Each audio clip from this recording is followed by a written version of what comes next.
markay soo dhowdahay afuufidda suurka qiyaame wuxuu alla weyne soo dirayaa dabayl ama riixaan aad u macaan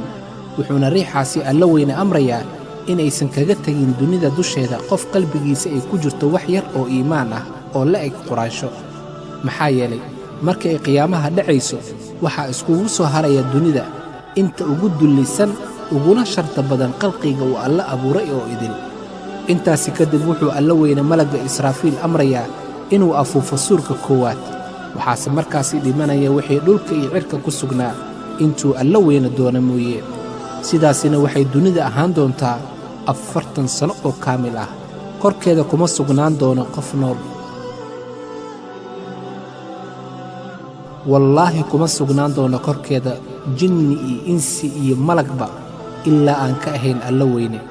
dhammaan dadka oo idil waxay ka hoos mari doonaan ciidda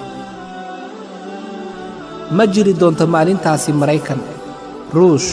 ingiriis jarmal soomaali sacuudi iyo wax walba oo la mid ah maalintaasi markuu alla weyne ka dhigi doono dhulka si aan horay loo arag wuxuu malakulmowdku ku dhihi doonaa alla weyne malakulmowdow ayaa soo haray oo qalqigayga ka mid ah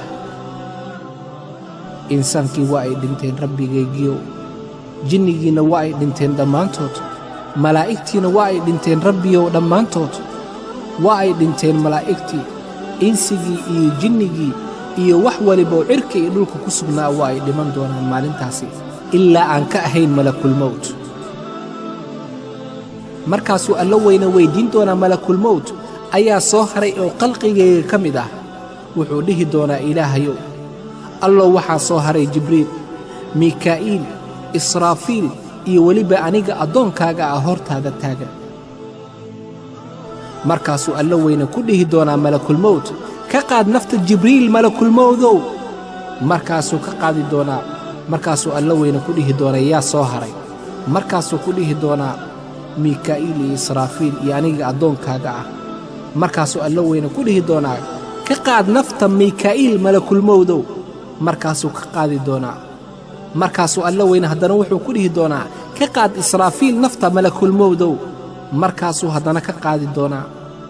markaasuu alla weyne jalla jalaaluh wuxuu weyddiin doonaa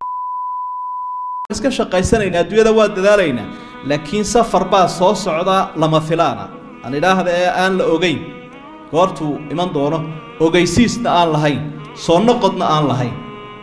safarka sidaas maxaa kaala gudban in alaabtu iskaga kaa xidhnaato istiraatiijiyadda doonto lahaw waxaad doonto qabso